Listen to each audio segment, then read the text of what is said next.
जय माता जी की मित्रों। अभी हम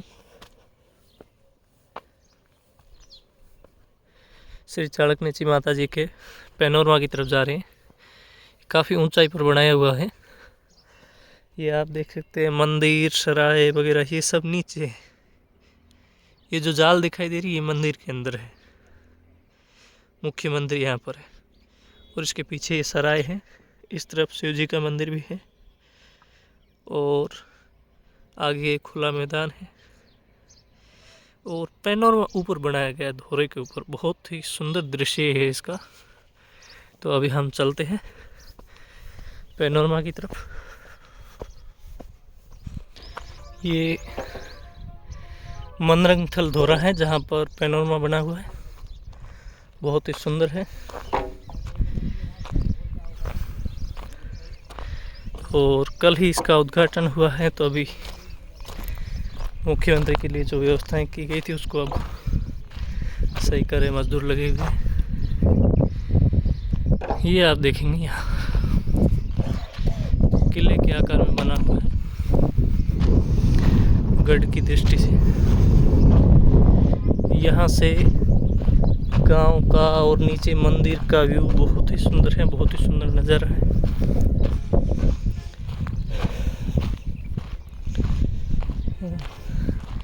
यहाँ से मैं आपको मंदिर का भी दर्शन करवाऊंगा। नीचे ये मंदिर है। अब आप देख सकते हैं पैनोरमा कितना ऊंचाई पर बना हुआ है। मंदिर पैनोरमा से इतना नीचे दिखता है और समतल भूमि है वो बहुत ज़्यादा नीचे है यहाँ से, क्योंकि दोहरा काफ़ी ऊंचाई पर है और दूर से ये बहुत ही सुंदर एक नज़ारा दिखता है इसका।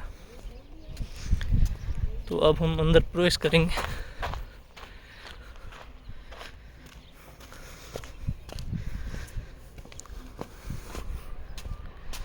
अच्छा, इससे पहले आपको एक बार बाहर की तरफ दिखाता हूँ। अंदर जाने से पहले बाहर सातों शक्तियों की प्रतिमाएं लगी हुई जो बहुत ही सुंदर है, गन मेटल से बनी हुई है और इसका वज़न कहना है कि इनका 1500 क्विंटल वज़न है। ये मूर्तियाँ हैं, 1500 क्विंटल इनका वज़न है।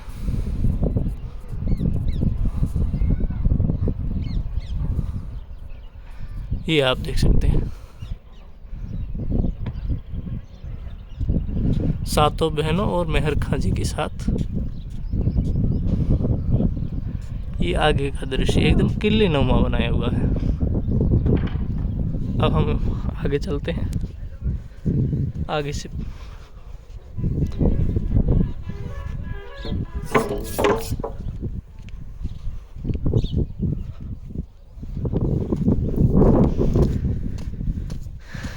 ये यहाँ से प्रवेश होता है और ये नीचे मंदिर, ये टेंट लगा हुआ, यहाँ पर कल कार्यक्रम भी हुआ था।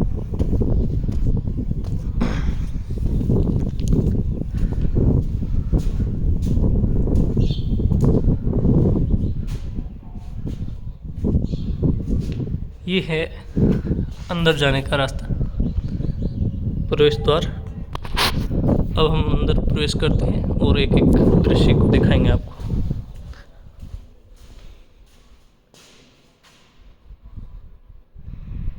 तो हमें इस तरफ से चलना चाहिए। तो के लिए हम जूते बाहर उतार देते हैं। तो यहाँ पर आप देखेंगे ये श्री आवड़ भूमि चाणक्यनाथ जी के मंदिर की तस्वीर है। यहाँ पर सूरज की रोशनी सामने पड़ने की वजह से साफ नहीं दिखाई दे रहा आपको।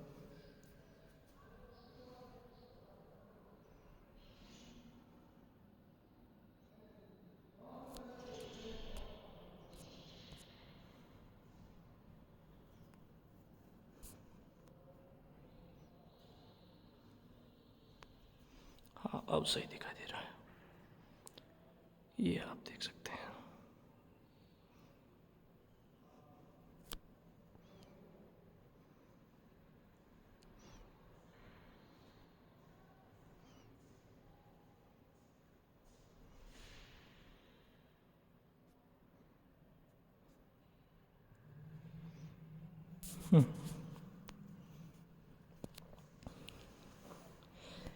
इस तस्वीर में माँ के 52 स्वरूपों के 52 नाम दिए हुए हैं।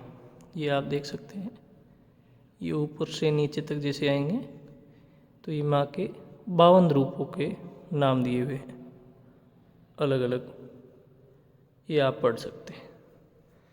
इसके बाद ये हैं माँ के जन्म का दृश्य है, जिसमें वो अपनी माताजी और पिताजी के साथ हैं, माताजी की गोद में है। और यहाँ पर इसका वर्णन किया हुआ है इस चीज़ का कि श्री आवर जी का जन्म भगवती हिंगलाज देवी की कृपा से मामड़िया जी के घर चैत्र सुदी नवमी विक्रम संवत 808 को मंगलवार के दिन चाणक्यनेची ग्राम में श्री उभटदे श्री आवर जी का अवतरण हुआ था। इनकी माता का नाम मोहवृत्ति जी था। 808 समत मधु सुद नम मंगलवार महादेवी मामड़ घर आवड़ लियो अवतार। चाणक्यनेची ग्राम में जन्म होने के कारण श्री आवर जी को चाणक्यनेची देवी भी कहा जाता है।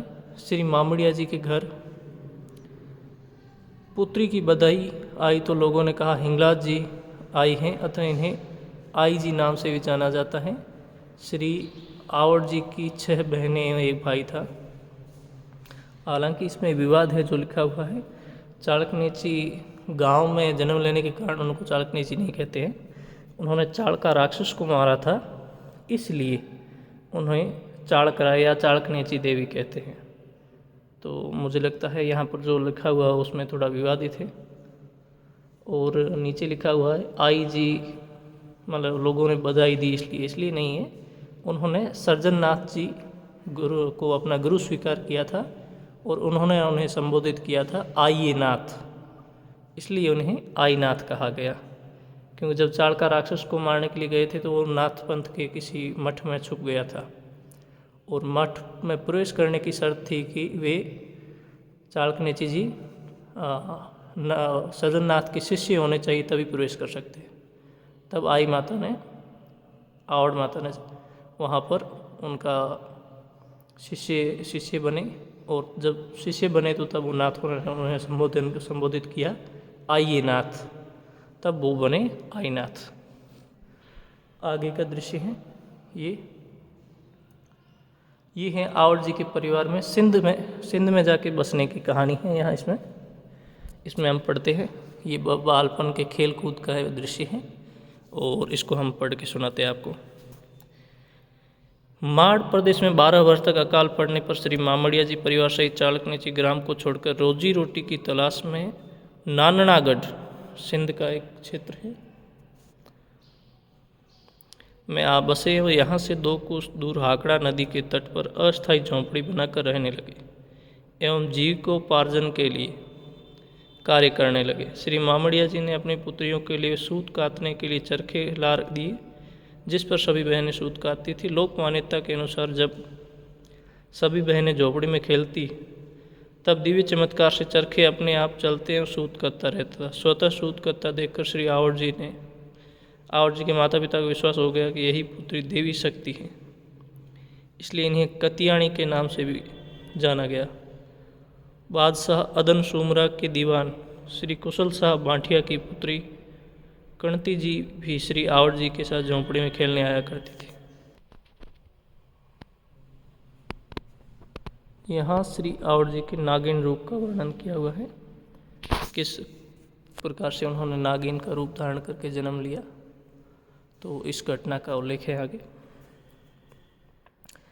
लोक मान्यता के अनुसार दीवान श्री कुशल शाह बांठिया की पुत्री कणती के साथ जो बहनें आंकड़ा नदी पर स्नान करने हेतु अपने वस्त्र वट वृक्ष के नीचे रख देती हैं, नाननागढ़ के बादशाह अदम सुमरा के पुत्र नूरन का मित्र लूचिया नाई इनके कपड़ों को लकड़ी से स्पर्श कर देता है।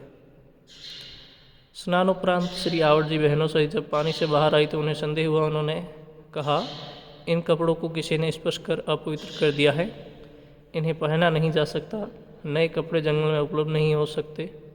अतः देवी शक्ति से श्री आवर जी ने अपनी बहनों सहित नागिन रूप बनाकर झोंपड़ी की ओर प्रस्थान किया। इसी कारण ये नागणी जी कहलाई। दिव्य शक्ति जानकर बादशाह अदन सुमरा के पुत्र नूरन सातों बहनों का पीछा करता हुआ झोंपड़ी तक पहुंचा तो श्री आवड़ जी सहित सभी बहनें ने सिंहणी रूप धारण किया, जिसे ये सिंहणियाँ सहाणो देवी के रूप में जानी जाती है। नागणेचिया जो देवी हैं वो राठौड़ों की कुल देवी है। अब इस तरफ प्रवेश कर आगे रवाना हो चलते हैं।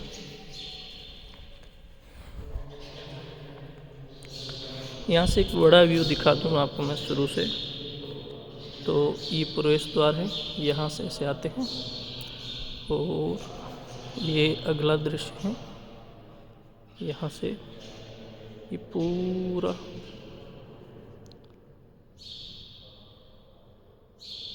गोलाकार बना हुआ है।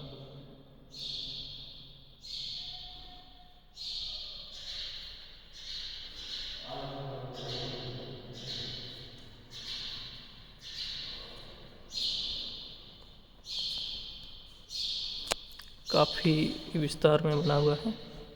तो अगली घटना है श्री आवड़ जी का आकड़ा नदी को पी जाना। सिंध और जो वर्तमान राजस्थान का बॉर्डर है जैसलमेर का, इसके मध्य एक नदी थी जिसका नाम हाकड़ा नदी था। अब जब नूरन शाह ने उनका पीछा किया तब देवी जी ने, सातों बहनों ने एक एक चड़ू भर पानी पिया और जब श्री आवड़ जी ने पानी पिया था तब उनके हाथ में पानी ख़त्म हो गया और नीचे जब कंकर पत्थर मिट्टी थी वो आ गई थी, अर्थात वो पूरा सोख लिया था। अब इस घटना का यहाँ पर उल्लेख भी किया हुआ है, तो हम आपको पढ़ के सुना देते हैं कि बादशाह अदम सुमरा ने अपने पुत्र नूरन के साथ श्री आवड़ जी सहित सभी बहनों के विवाह का प्रस्ताव श्री मामड़िया जी के समक्ष रखा। श्री मामड़िया जी ने इस प्रस्ताव को ठुकरा दिया और कहा कि अकाल के कारण हम आपके राज्य में आए, हमारी रक्षा करना आपको कर्तव्य है। कि वो लोग करें, ठीक है, आओ आओ, एक मिनट आए रहो।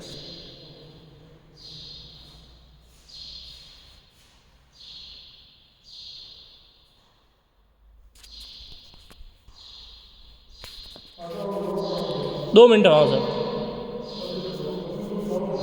ठीक।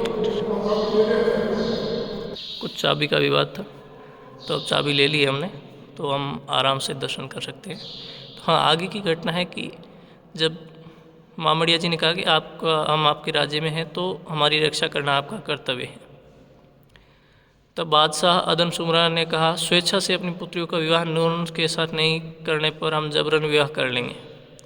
पिता श्री मामड़िया जी के साथ नहीं करने पर श्री मामड़िया जी को चिंतित देखकर श्री आवड़ जी ने कहा, दुष्ट अदन सुमरा का इतना सामर्थ्य नहीं कि हमसे विवाह कर सके। इस पर श्री आवड़ जी ने बादशाह अदन सुमरा को कुल के विनाश का श्राप देकर हाकड़ा नदी का सारा जल पी लिया एवं परिवार सहित माड़ प्रदेश की ओर प्रस्थान किया। अच्छा, तो ये एक घटना है।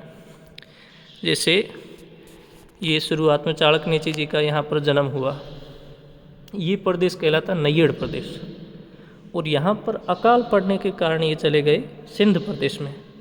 और सिंध में जब बादशाह उन्होंने विवाह का प्रस्ताव रखा और ज़बरदस्ती का प्रयास किया तो वो उन्हें श्राप देकर वहाँ से माड़ प्रदेश में निकल गए, जहाँ तेमड़े राय माता का मंदिर है, या फिर तनोटों के इस रास्ते से वो आते हैं। तो अब आगे की घटना देखते हैं। ये घटना है, आप देख रहे हैं देवी माँ इसमें सूर्य को रोकने के लिए हाथ आगे दे रहे हैं, है ना, सूर्य को रोक रहे हैं। और यहाँ पर अपने पुत्र को गोद में लेकर, मृत सैया को गोद में लेकर के उनके पिताजी बैठे हैं, माताजी बैठी हैं। तो इस घटना का यहाँ वर्णन भी है। अब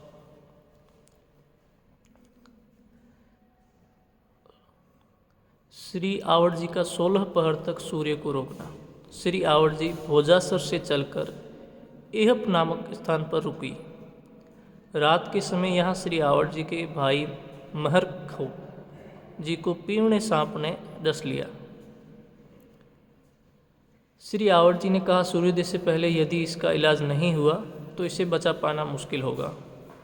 लोक कथा अनुसार चचेरी बहन लांग दे ने श्री आवर्त जी से कहा, आप सूर्य को रोके रखना, मैं पाताल लोक से अमृत लेकर आऊँगी। ऐसी मान्यता है कि श्री आवर्त जी के निवेदन पर सूर्य भगवान 16 पहर तक रुके रहे एवं लांग दे के अमृत जल लाने पर श्री आवर्त जी ने भाई मेहर खां को अमृत जलपान कराकर जीवित कर दिया गया था। फिर हम आगे बढ़ते हैं। यहाँ पर लिखा है, किसी भी दृश्य एवं मूर्ति से छेड़छाड़ ना करें, ये हमारा धर्म भी है। अब ये है आवर्त जी का भादरिया राय आगमन की घटना का है। यहाँ भादरिया राय के जो ठाकुर है वो उनका स्वागत कर रहे हैं और इस घटना का संपूर्ण वर्णन पीछे दिया हुआ है, तो हम इसको पढ़ेंगे अभी। इस घटना के बारे में लिखा है, तनोट के राजा श्री तरणोराव अपनी पत्नी सारंगदेव सोलंकियाणी सहित श्री आवर्त जी के दर्शनार्थ तनोट से रवाना हुए। 12 कोस दूर चलने के बाद थकान से चूर होकर बोर टीले पर विश्राम के लिए रुके। सोलंकियाणी ने एक सूखी जाल की छड़ी जमीन में गाड़कर माता से दर्शन देने हेतु प्रार्थना की। प्रातःकाल यह सूखी जाल हरा वृक्ष बन गई।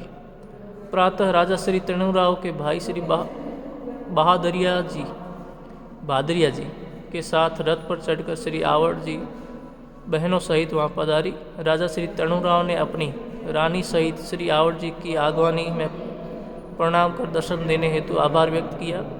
तभी से भादरिया नामक स्थान जूनी जाल की धनियाणी के नाम से पूजा जाने लगा।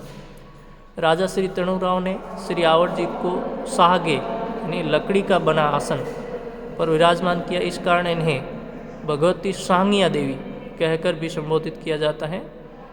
महारावण श्री गज सिंह जी ने विक्रम संवत 1888 में इस स्थान पर श्री आवर्त जी के विशाल मंदिर का निर्माण कराया। इसमें चांदी का सिंहासन बनाकर रत्न जड़ित छत्र चढ़ाया गया है। अन्य लोग भी दर्शन के लिए आ रहे हैं। अब यहाँ पर तेमड़ा राक्षस के वध की कहानी है। आप जब तेमड़े राय जाएंगे तो आप देखेंगे इस प्रकार की गुफा आती है। एक नीचे मंदिर से नीचे पहाड़ की तरफ एक गुफा आती है, काफ़ी अंदर तक जाती है। बहुत मतलब जिसमें एक आदमी जा सकता है, केवल वापस लौट के नहीं आ सकता, इतनी संकरी गुफा है। अर्थात तो इस यहाँ से प्रवेश करता था और तेमड़े राय में जो माता जी की मूर्ति लगी हुई है वहाँ से वो निकलता था। तो जब माता जी ने उसका वध किया तो जहाँ पर जो निकलने का प्रवेश, वहाँ वर्तमान में जहाँ देवी की मूर्ति लगी हुई है मंदिर के अंदर, वहाँ पर उन्होंने शिला दे दी और वो वापस बाहर नहीं निकल पाया, इसलिए वो गुफा के अंदर ही मर गया था। तो इस घटना के बारे में भी लिखा हुआ है, तो हम पढ़ते हैं क्या लिखा है। श्री आवर्त जी द्वारा राक्षस का नाश करना, तेमड़ा राक्षस को मारने का है। जैसलमेर स्थित गरड़ा हुए पहाड़ पर एक दैत्य राक्षस तेमड़े का आतंक था। उस राक्षस के उत्पात को खत्म करने हेतु श्री आवर्त जी गरड़ा हुए पहाड़ पर पहुंची। श्री आवर्त जी ने राक्षस का वध कर वहीं एक गुफा में तारंग शिला स्थापित कर उसे हमेशा के लिए दफन कर दिया और बहनों से कहा, तेमड़ा छे यानी मरा हुआ है। इसी कारण इस गुफा को तेमड़े राय के नाम से जाना जाता है। इसी को श्री आवर्त जी ने अपना स्थायी निवास बनाया तथा इसे दूसरा हिंगलाज भी समझा जाता है। भाटी वंश के मुख्य देवालयों में श्री भादरिया राय एवं तनोट राय प्रमुख है। मार्यो उमर सोमरो माँ भाटिया ने राज दिराय।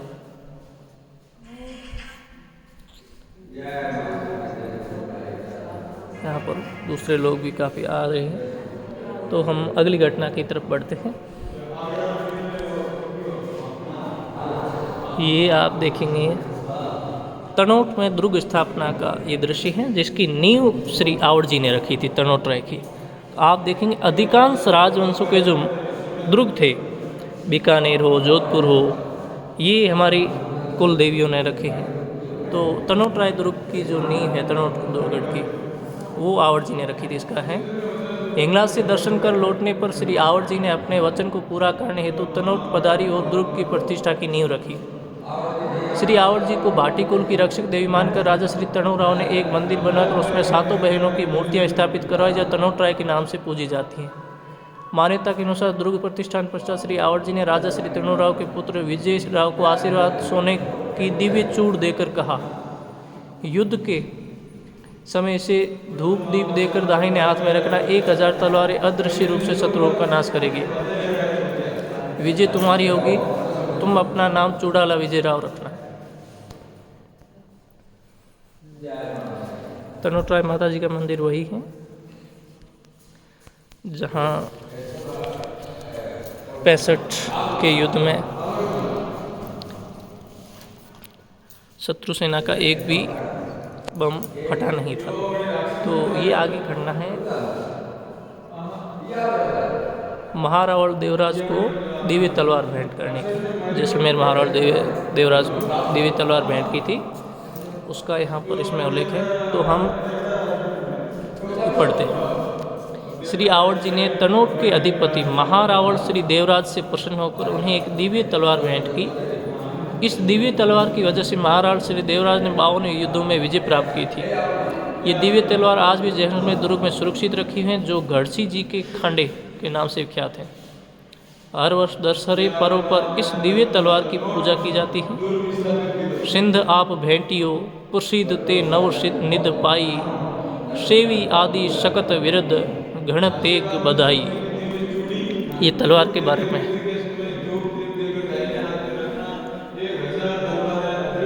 ये है भाटी राजवंश को श्री आवर जी का आशीर्वाद। ये जैसलमेर का किला है पीछे, और भाटियों पर माँ मेहरबान रही है, इसमें लिखा है। श्री आवर जी ने प्रथम बार भाटी राजवंश की रक्षक देवी होने का वरदान दिया था। चूड़ाला श्री विजयराव के बारे में।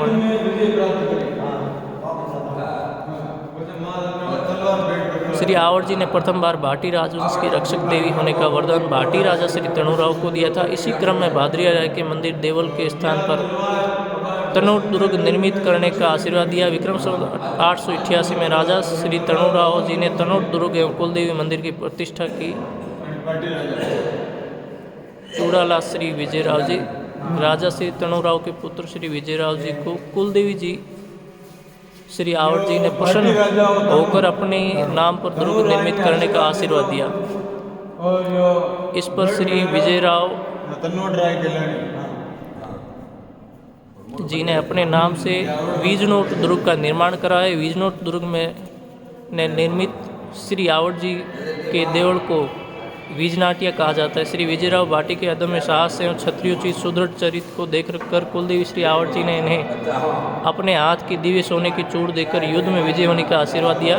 और युद्ध में जाओ तब इसे धूप पूजन कर हाथ में धारण कर लेना, शत्रु पर 1000 तलवारें अदृश्य रूप में चलेगी और शत्रुओं का संहार करेगी, तुम्हारी विजय निश्चित होगी। श्री आवर जी द्वारा प्रदत्त दिव्य चूड़ को धारण करने से चूड़ाला विजयराव के नाम से इतिहास प्रसिद्ध हुए। इन्होंने 52 युद्धों में विजय प्राप्त की थी, वो इसी की बदौलत की थी। अब हम दूसरे पक्ष की ओर चलते हैं।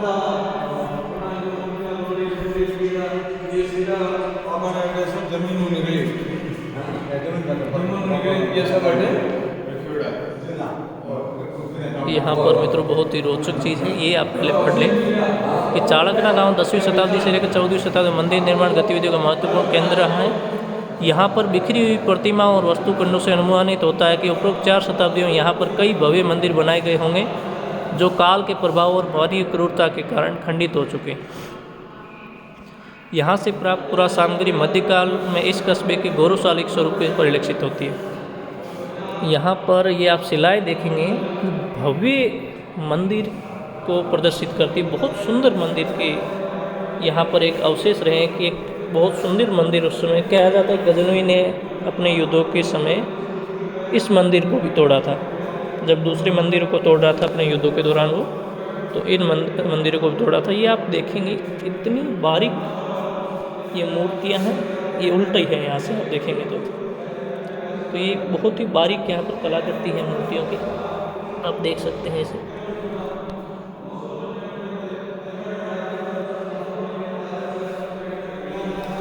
ये स्तंभ है जो मंदिर में हो सकते थे। ये आप देखेंगे सूर्य चक्र है यहाँ पर, ये बीच में सूर्य चक्र बना हुआ है।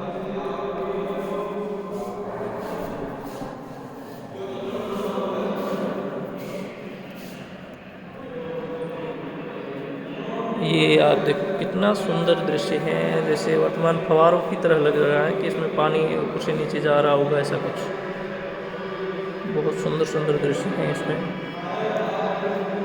ये मूर्तियों वाली वही है।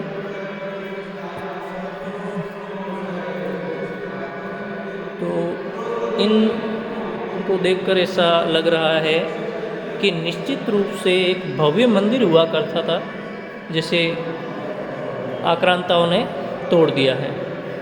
अब हम आशा भी करते हैं और देवी की कृपा रही थी, जल्दी 1-2 साल में यहाँ पर ऐसा ही भव्य मंदिर वापस निर्मित किया जाएगा। तो आगे की तरफ हम चलते हैं। अब यही है ये घटना आवड़ जी का श्री महाप्रयाण। तो इसमें आप देखेंगे ये दृश्य दिया हुआ है कि आवड़ जी का महापरिनिर्वाण के बारे में। तो यहाँ पर आप देखेंगे लोक कथा के अनुसार अवतारी श्री आवड़ जी ने 191 वर्ष भौतिक देह धारण कर अनेक महान कार्य किए। इन्होंने माड़ प्रदेश को दैत्य से मुक्त कराया, भाटियों का सुदृढ़ राज्य स्थापित कराया, राजा श्री तनोटराव को तनोटगढ़ निर्मित करने का वरदान देकर तनोटगढ़ की नींव रखवाई। महारावण श्री देवराज को दिव्य तलवार भेंट कर 121 वर्षों तक राज्य करने का आशीर्वाद दिया। अपने अवतरण को सार्थक कर माघ सुदी सप्तमी विक्रम संवत 999 को तेमड़ राय पर्वत पर 7 बहिनें तारंग शिला पर बैठकर हिंगलाज माता को देखते हुए उनके स्मरण कर अदृश्य हो गई। 900 समत 99 गुण चारण ही गोप माघ सुदी सातम तिथि आवड़ हुई अलोप। अर्थात इन्होंने कोई देह नहीं त्यागी थी, मृत्यु नहीं हुई थी, ये दिव्य स्वरूप में ही विलीन हो गई थी। श्री हिंगलाज माता की तरफ देखते हुए विलीन हो गई, अदृश्य हो गई थी। वो हिंगलाज माँ के स्वरूप में वह पुनः मिल गई थी, उनकी कोई देह नहीं मिली थी मृत्यु के पश्चात। ये आगे है तनोटराय मंदिर, ये तो आप देख ही चुके हैं। हाँ, बॉर्डर फिल्म में जिस मंदिर का विवरण है वो तनोटराय मंदिर ही है। और इसके बारे में अभी हमने लिखा, तनोट के भाटी राजा श्री तनोराव ने विक्रम संवत 1847 में तनोट दुर्ग की नींव रखी एवं 1888 में तनोट दुर्ग एवं मंदिर की प्रतिष्ठा करवाई। भारत पाक युद्ध 1965 में भारत पाकिस्तान की ओर से तनोटराय मंदिर व इसके आसपास सैकड़ों बम बरसाए गए, किंतु श्री आवड़ जी के मंदिरों को खरोंच तक नहीं आई। यह मंदिर जनमानस की श्रद्धा का विशेष केंद्र है। ये आप देख सकते हैं, वहाँ पर अभी भी मंदिर में के अंदर बम रखे हुए। ये जो धुंधला दृश्य दिख रहा है ये बमों का है। ये है आवड़ जी के जन्म स्थान, जिसको हम मनरंग थल दोरा कहते हैं।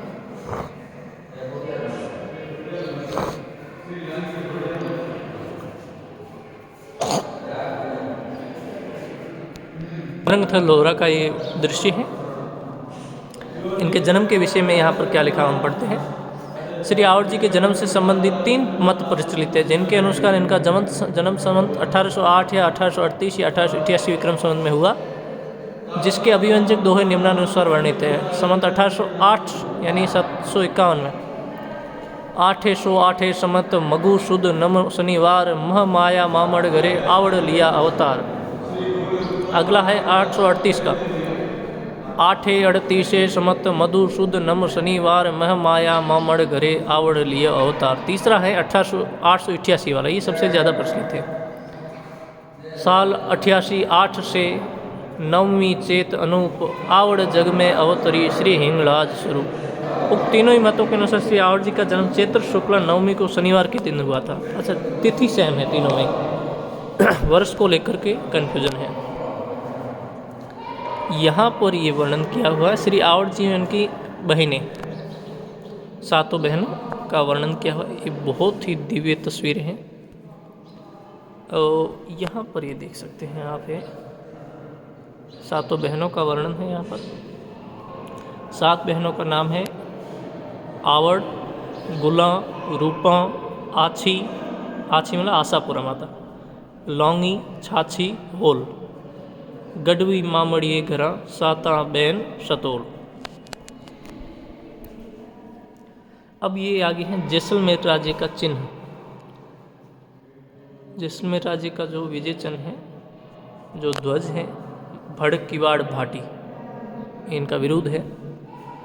तो उसके बारे में जैसलमेर राज्य के पुरातन राज्य चिन्ह में रक्त सिंहासन के ऊपर कंगूरे पर शकुन चिड़िया यानी सुगुन चिड़िया जिसको हम कहते तथा उसके ऊपर भी छत्र बना हुआ था। और सुगुन चिड़िया आवड़ माँ का स्वरूप है और उसके ऊपर छत्र है, वो भी देवी का है। शकुन चिड़िया पालम पक्षी देवी विजयासना श्री आवड़ जी का प्रतीक है। परवर्ती काल में रॉयल एम्बलम के रूप में अंग्रेज सरकार द्वारा 1 जनवरी 1876 को विक्टोरिया को केसरी हिंद की उपाधि से विभूषित करने के उपलक्ष्य में आयोजित दिल्ली दरबार में प्रदत्त विशेष शाही ध्वज, जिसे लोक भाषा में वावटा कहा जाता है, स्वीकार किया गया। इस रॉयल एल्बम के मध्य में डाल बनी हुई है जिसके दोनों ओर हिरण तथा सबसे ऊपर शगुन चिड़िया खंजन पक्षी को प्रदर्शित किया गया है। शगुन चिड़िया पालम पक्षी का चित्र विजयासना देवी श्री आवड़ जी का प्रतीक है। श्री विजयराव चुड़ाला के अश्व पर सोन चिड़ी रूपा रेल के रूप में विजयासना श्री आवड़ जी विराजमान हुई थी, जिससे उन्होंने हुसैन शाह लंगा के विरुद्ध विजय प्राप्त थी। इस प्रकार जैसलमेर राज्य के प्राचीन और अर्वाचीन दोनों ही राज्य चिन्हों में श्री आवड़ जी के प्रतीक के रूप में शकुन चिड़िया को प्रदर्शित किया गया है। मतलब इनके जो पुराना चिन्ह था और नवा जो राज चिन्ह था, दोनों में ही शगुन चिड़िया है। और शगुन चिड़िया के विभिन्न नाम, जैसे खंजन पक्षी कहते हैं वो शगुन चिड़िया ही है। ये स्थानीय भाषा में पालम चिड़ी कहते हैं, शगुन चिड़ी कहते हैं, रूपा रेल कहते हैं। ये शगुन चिड़ी के विभिन्न नाम हैं। यहाँ दृश्य दिया हुआ है आवड़ माता द्वारा तैमड़ा और विभिन्न हूण राक्षसों के वध करने का। इसमें श्री आवड़ जी ने 52 राक्षसों का वध किया था, इसलिए इन्हें 52 रूप है। आवड़ जी के 52 अलग अलग रूप है, 52 नाम है और 52 राक्षसों का इन्होंने वध किया। इसलिए तैमड़ा वध करने का तैमड़ेराय, घंटिया राक्षस का वध करने का घंटियाली कहलाई। वस्तुतः ये राक्षस दुर्दांत हूण थे ये, है ना, आक्रांता।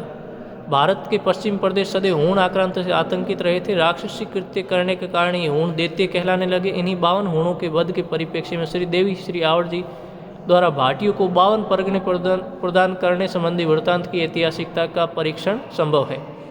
वस्तुतः हूणों द्वारा शासित इन 52 परगनों को श्री आवड़ जी ने विजित कर भाटियों के अधीन कर दिया था। श्री आवड़ जी द्वारा वध किए गए इन हूण शासकों में तैमड़ा, घंटिया, बीजा, चाणकना समाहित है। यहाँ ये बताया गया है कि वहाँ पर जैसलमेर ने 52 परगनों पर विजय प्राप्त की थी। तो कहा जाता है कि इन 52 राक्षसों को वध किया जो हूणों के द्वारा शासित थे, जो 52 परगने, उन हूणों को मार करके ये 52 परगने श्री आवड़ जी ने भाटियों को दे दिए थे। अब यहाँ पर है श्री भादर भाटी द्वारा श्री आवड़ जी के इतिवृत्त का उल्लेख। ये यहाँ पर आप कभी आराम से पढ़ना। ये एक आवड़ जी की स्तुति की हुई भादरिया भाटी के द्वारा, तो इसको आप देख सकते हैं। आगे यहाँ पर श्री शुभकर्ण देवर कोंपड़ावास कृत चिरजा में श्री आवड़ जी के जीवन वृत्त का उल्लेख। ये शुभकर्ण जी देवल हैं, उन्होंने आवड़ जी की एक चिरजा लिखी है। उस चिरजा का यहाँ पर आप देख लीजिए। यहाँ पर ऐसे नहीं दिख रहा था, हम इसलिए थोड़ा इसको फ़ोन को सीधा कर देते हैं। ये है, अब आप इसका स्क्रीनशॉट ले सकते हैं और आराम से पढ़िएगा। पूरी कब पढ़ेंगे तो समय ज़्यादा लग जाएगा हमें। इसके बाद में अगला है श्री आवड़ माता। अब आवड़ माँ के जन्म स्थान वगैरह, उनके जन्म, इसके बारे में एक ही पूरा विवरण दिया गया है इसमें। तो ये हम लगभग पहले पढ़ चुके हैं, वही है। अच्छा, ये जन्म स्थान चाणकना के बारे में थोड़ा पढ़ लेते हैं। श्री आवड़ जी के पूर्वज पहले सिंध प्रदेश में रहते थे। आवड़ माँ के जो पूर्वज थे वो सिंध में रहते थे। उसके बाद वो बाड़मेर जिले के धोरीमना तहसील से 6 कोस दूर शाहुआ शाखा के चाणक्य जी, जो आवड़ माता के पिताजी थे मामड़िया जी, वो शाहुआ चारण शाखा के थे।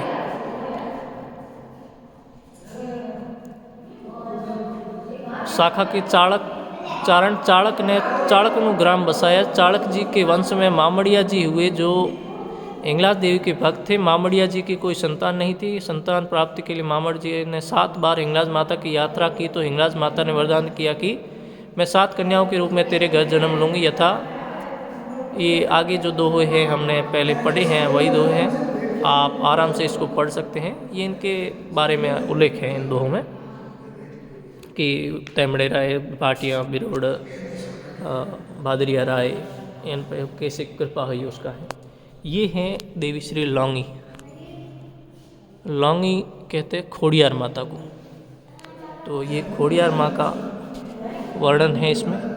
इसको आप स्क्रीनशॉट लेके पढ़ सकते हैं या पॉज करके पढ़ सकते हैं आराम से। हमारा वीडियो काफ़ी लंबा हो जाएगा मुझे लग रहा है। श्री आवर जी की सबसे छोटी भगिनी लौंगी है। यह लौंगी खोड़ियाल, खोड़राय, खोड़ियार आदि नामों से प्रसिद्ध जैसलमेर स्थित लौंगीवाड़ा इस देवी का प्रमुख स्थान है। पीवुणा सर्पदंश से ग्रस्त भ्राता महिरख की जीवन रक्षा हेतु अमृत लाने की कथा लौंगी से संबंधित, जिस समय मार्ग में गिरने से खोड़ी। इसमें शिला के बारे में वर्णन किया गया है कि जो चाणका मार को राक्षस को मार करके उसके ऊपर शिला दे दी गई थी। 9वीं-10वीं शताब्दी के रेगिस्तानी क्षेत्र में चाणका नामक राक्षस के क्रूर अमानवीय कृत्य से इस क्षेत्र का आमजन पीड़ित था। उस दौर में आवड़ माता द्वारा चाणका राक्षस का वध कर जमीन में गाड़ कर उस पर विशाल शिला रख दी गई। इस राक्षस के वध के उपरांत श्री माँ आवड़ को चाणकनेची के रूप में पूजा जाता है। चाणकना गांव का नामकरण भी माँ चाणकनेची के नाम से हुआ है। अच्छा, यहाँ पर देखिए एक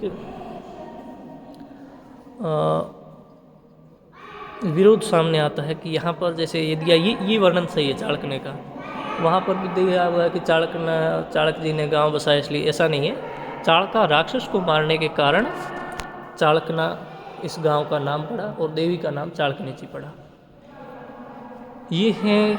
अच्छा, ये बहुत अच्छी चीज़ मिली एक। ये आप देखेंगे चाणकनेची जी का वर्णन किया हुआ है और ये वर्णन किया है श्री कवि श्री हमीर जी रत्नु गढ़ोई द्वारा।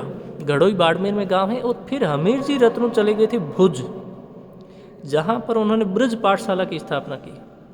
और भुज का जो राज परिवार है वो ये रत्नु परिवार ही है।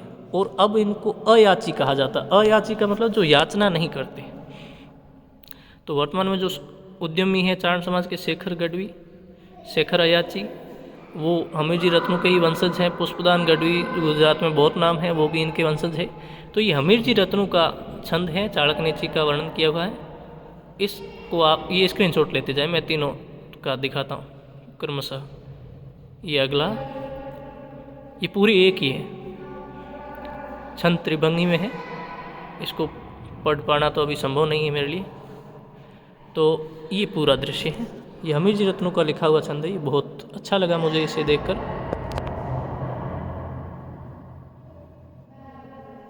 मैं किसकी अच्छी तस्वीर ले लेता हूँ।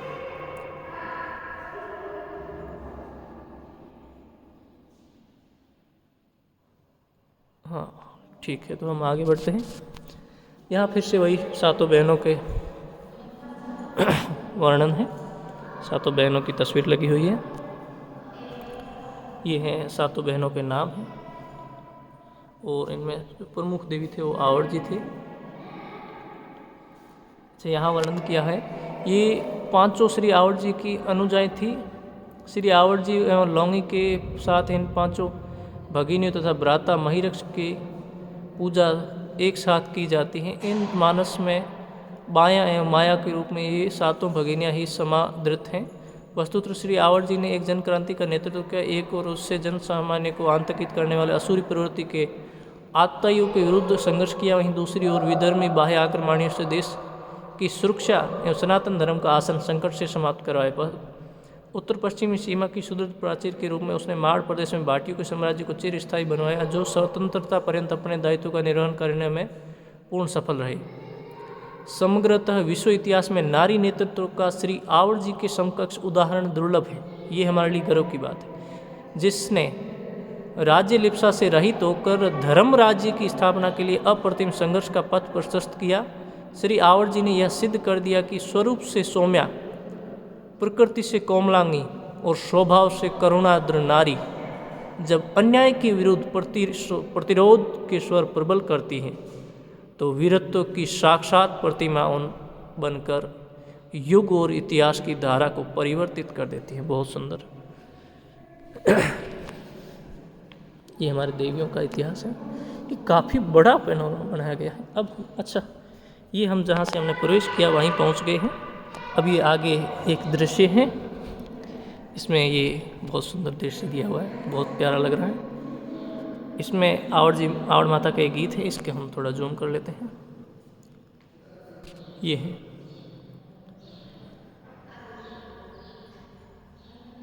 इसका श्री आवड़ माता के गीतों में माता की महिमा गाई गई है। इन गीतों में माता के सर्वशक्तिमान स्वरूप का चित्रण किया गया है। माता की स्तुति एक भव्य दृष्टव्य है।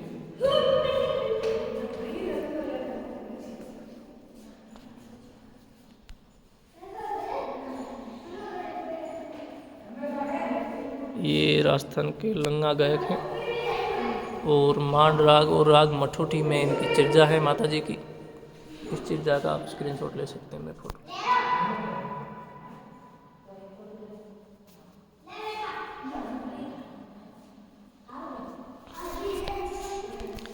ये रेगिस्तान का दृश्य है।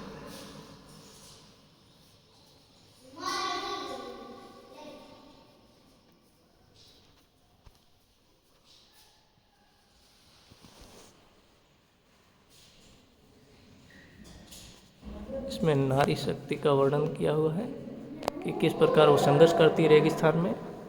बहुत सुंदर वर्णन है। जैसे राजस्थान का इतिहास साहस एवं संघर्ष की मिसाल रहा है। मरुभूमि के सिक्ता कणों में असंख्य वीर कथाएं समाहित। इस वीर भूमि के निवासियों ने विकृत प्राकृतिक परिस्थितियों के मध्य अदम्य जिजीविषय का प्रदर्शन करते हुए नवीन मार्ग का अन्वेषण किया है। ऐसा वीर भोग्या वसुंधरा में श्री स्त्री के स्वरूप रूप की परिकल्पना के माध्यम से आराधना करना स्वाभाविक है। राजस्थानी साहित्य में स्त्री के भगिनी रूप का चित्रण करते हुए उसे आदर्श गृहिणी, माता, भगिनी और देवी स्वरूप निरूपित किया गया है। देवी रूप में वह सृजन एवं संहार का प्रतीक है। शक्ति ही शौर्य एवं पराक्रम में अधिष्ठात्री देवी है, जिसके स्तन से वीर भावना का संचार होता है। सम्रांगण हेतु प्रस्थान करते समय शासक एवं सैनिक इसी शक्ति की आराधना करते हुए तथा प्राणों के मोह का परित्याग कर उत्साहपूर्वक युद्ध में संलग्न होते थे।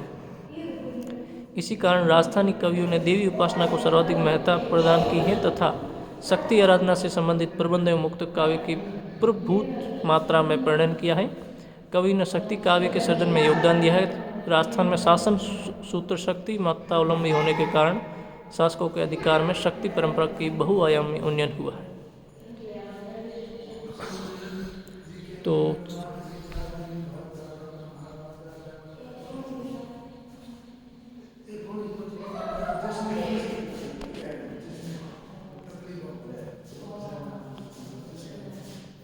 लखी वनजारे को आशीर्वाद देने की कथा का वर्णन है।